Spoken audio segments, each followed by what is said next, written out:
Now, as we come into this Lenten season, it's easy to think of Jesus back then and Jesus' spiritual journey, and to separate ourselves off out from that particular moment. However, I want to introduce you to someone named Roy. I met Roy when he was in his 50s. He showed up on a Sunday morning in the church where I was serving as an intern. Roy was a Vietnam vet. It was while he was in Vietnam that he had found himself struggling with alcohol and with drugs.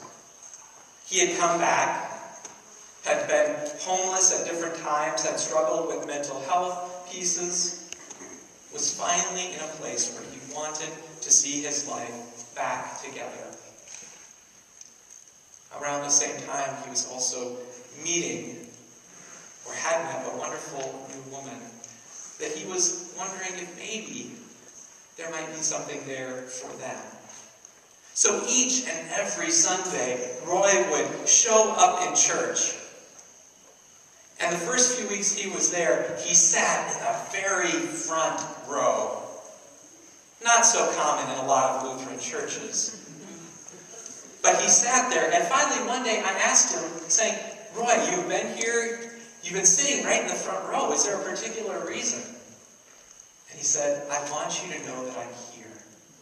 For me, it has to do with accountability.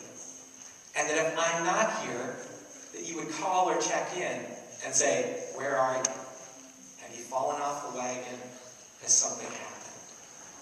So Roy was committed to showing up on a Sunday morning. And when we talked about sin and when we talked about brokenness, that first year in Lent, Roy knew deep down in his soul what that looked like for him.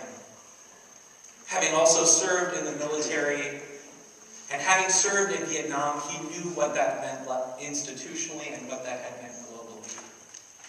With the loss of life, with a deep estrangement or sense of disconnection from others. And so when we talked about sin and we talked about Jesus, Roy was so present. And he loved coming forward and dipping his hands in the font to remember his baptism. He loved receiving communion. And for him, what that was starting in this place that Jesus encounters today. Of being reminded over and over and over again that he is a beloved child of God. And that when those vices and those challenges rear up in his life, that Roy could say, I am a beloved child of God. And that voice that said, if you are, then you will go down to that corner store and you'll grab a liter. Or you'll go down to Broadway where the drug dealer hangs out and you'll find a little candy there. And for Roy, it was being steeped in the sense of knowing whose he was that allowed him to push back against those voices. Roy then moved faithfully into a wonderful relationship with this woman, Lisa. They cared for each other. He adopted her daughter from her first marriage, and they worked at it hard. But Roy was always very clear that those voices continue to come up. Perhaps not every minute or hour or day, but they come up over and over again. And we are called to choose to live in a different way. When I think of that piece of our spiritual journey, I realize it's not just about Jesus and it's not just about Roy. This is a story for each of us that pushes our buttons, that whatever place we have been most wounded or most hurt, whatever we are hungering for most deeply, however our stomach is growling after after that 40 days for something that will give us life. That God calls us to be in relationship and to know that the voices of this world that tempt us, are not the voices that have the final say, and they're also not the ones that are going to hang with us and hold fast in the midst of our challenges.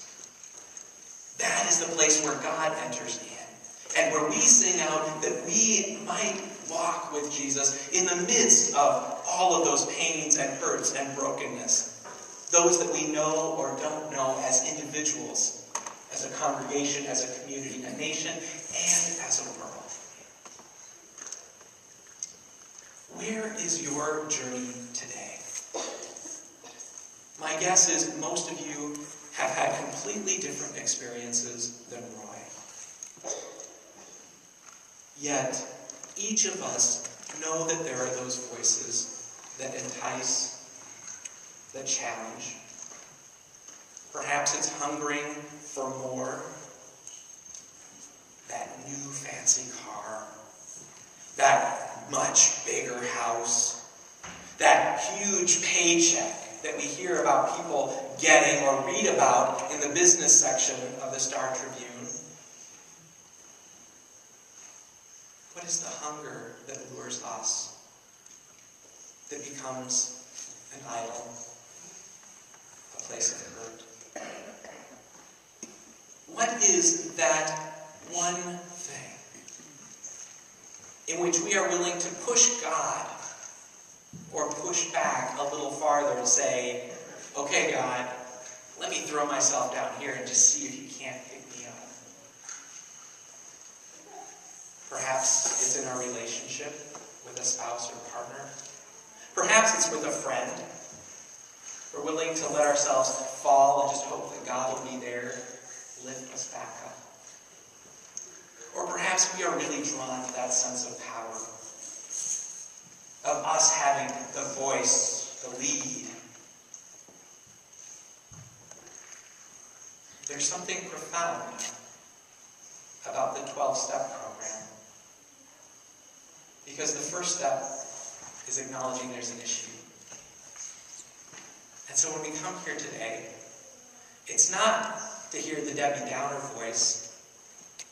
It's to remember first that we are a child of God, but that things aren't the way we would aspire for them to be, or that God wants them to be in our lives.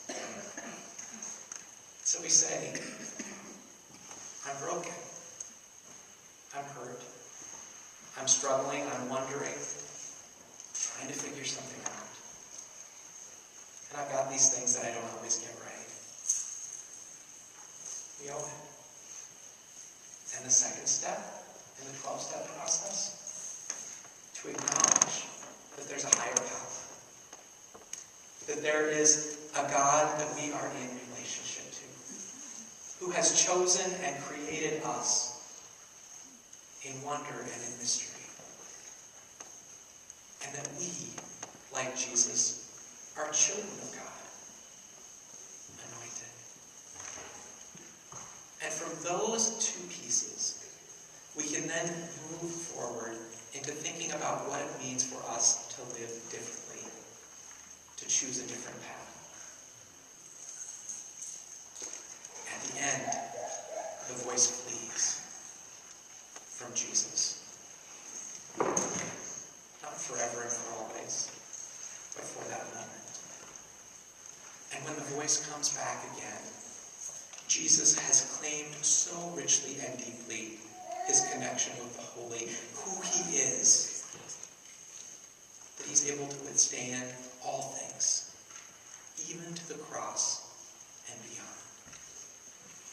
What a profound witness, an invitation for us on this Lenten journey,